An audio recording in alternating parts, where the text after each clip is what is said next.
Dia 8 de julho, a Igreja celebra Santa Isabel, Rainha de Portugal, que entrou para a glória em 1336. Santa Isabel, filha de Pedro III, rei de Aragão, nasceu em 1217.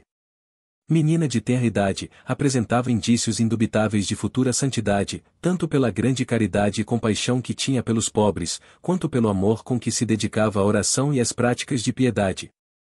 A igreja era seu lugar predileto, onde passava horas rezando. Quando tinha 8 anos, rezava o divino ofício diariamente, costume que conservou durante toda a vida.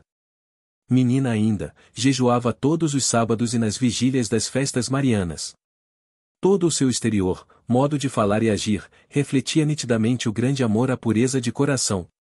Dotada de inteligência invulgar, era, pela sua virtude, por todos estimada e venerada. Na idade de 12 anos, foi dada em matrimônio a Diniz, rei de Portugal. Conservando as práticas de piedade, procurou Isabel santificar-se em seu novo estado.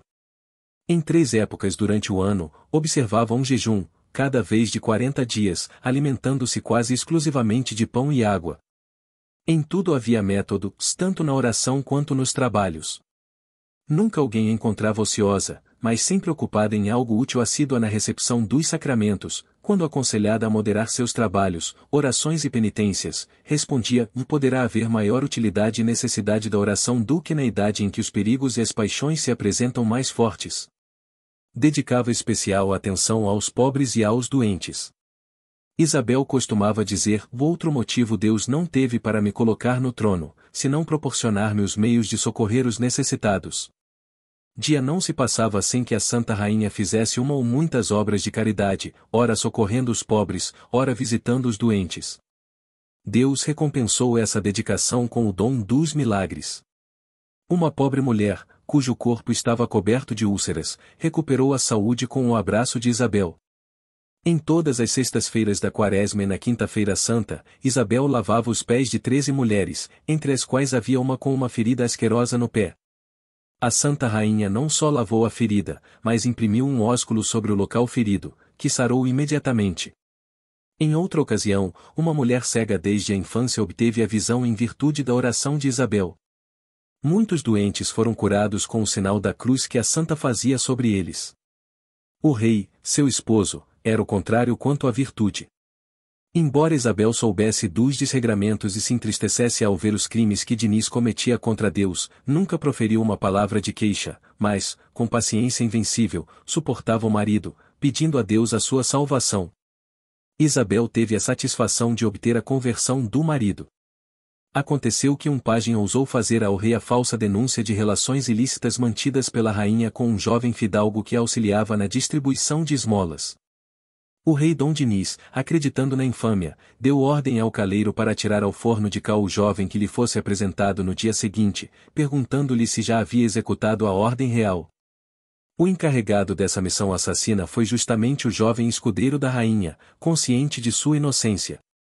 Sem preocupações, dirigiu-se à caleira, mas, no caminho, ouviu o toque da missa e, como bom cristão, não deixava passar o dia sem assistir ao santo sacrifício. Dirigiu-se à igreja e, em vez de assistir a uma, assistiu a 2 missas. Dom Diniz, aflito por saber o resultado da missão, enviou à caleira o perverso acusador para certificar-se da morte da vítima da calúnia. Chegando lá, o mestre da caleira, surdo aos protestos e súplicas do gentilhomem, mandou lançá-lo ao forno incandescente. Poucos minutos depois, o moço caluniado apareceu, dirigindo ao mestre a pergunta ordenada pelo rei. Obtendo resposta afirmativa, voltou ao palácio e transmitiu a Dom Diniz o recado obtido. Dom Diniz se admirou de ver em sua presença, vivo, aquele que deveria estar morto, e imediatamente fez indagações. Ciente de tudo, reconheceu a intervenção divina na defesa dos inocentes. Muito se arrependeu Dom Diniz de ter dado crédito a tão vil calúnia contra a pessoa digna de sua veneração. O príncipe Afonso organizou um levante contra o rei, seu pai. Isabel tentou todos os meios para afastar o filho dos planos sinistros, mas houve quem acusasse a rainha de combinação com o filho revoltoso. O rei, sem examinar a questão, expulsou a rainha do palácio, dando-lhe por morada uma casa de campo. Isabel apelou para Deus, que logo patenteou a inocência da rainha.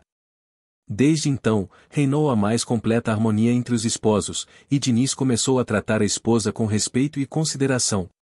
Caindo gravemente doente, Isabel não se afastou de sua cabeceira, sendo a enfermeira mais dedicada, preparando-o com cuidado e amor para a recepção dos últimos sacramentos. Diniz morreu cristamente. Isabel pediu admissão no convento das religiosas de Santa Clara, em Coimbra, do qual era fundadora. As religiosas, porém, mostraram que sua presença no mundo seria mais útil do que no convento.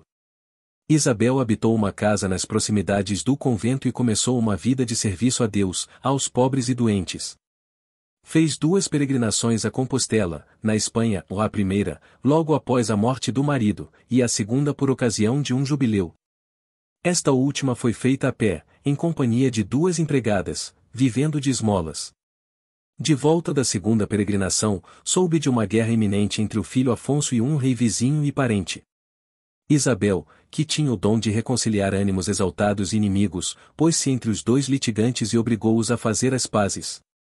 Tendo chegado à Extremadura, Isabel adoeceu gravemente. Pressentindo a morte, preparou-se com todo o cuidado, recebendo de joelhos o Santíssimo Viático. Próxima à morte, repetiu muitas vezes a jaculatória: Vó Maria, Mãe das Graças, Mãe de Misericórdia, defendei-me contra o espírito maligno e recebei-me na hora da morte. Isabel morreu em 1336, aos 65 anos. 300 anos após sua morte, seu corpo foi encontrado sem sinal de corrupção, exalando perfume delicioso. Deus realizou grandes milagres no túmulo de sua serva. Isabel foi canonizada pelo Papa Urbano VIII, em 1625. Reflexões. Da santa vida de Isabel, todos podem aprender. A juventude vê nela um modelo de santificação dos anos da infância pela oração, pela obediência e pelo respeito na casa de Deus. Os jovens de ambos os sexos aprendem os meios de conservar-se na modéstia e castidade, que são a oração, o jejum e a recepção frequente dos santos sacramentos.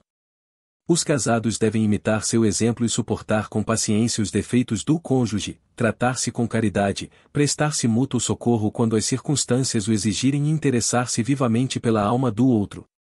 As viúvas têm em Isabel o modelo da modéstia cristã, evitando os prazeres, os divertimentos e as vaidades do mundo, para poderem dedicar-se com mais facilidade a obras de caridade e piedade.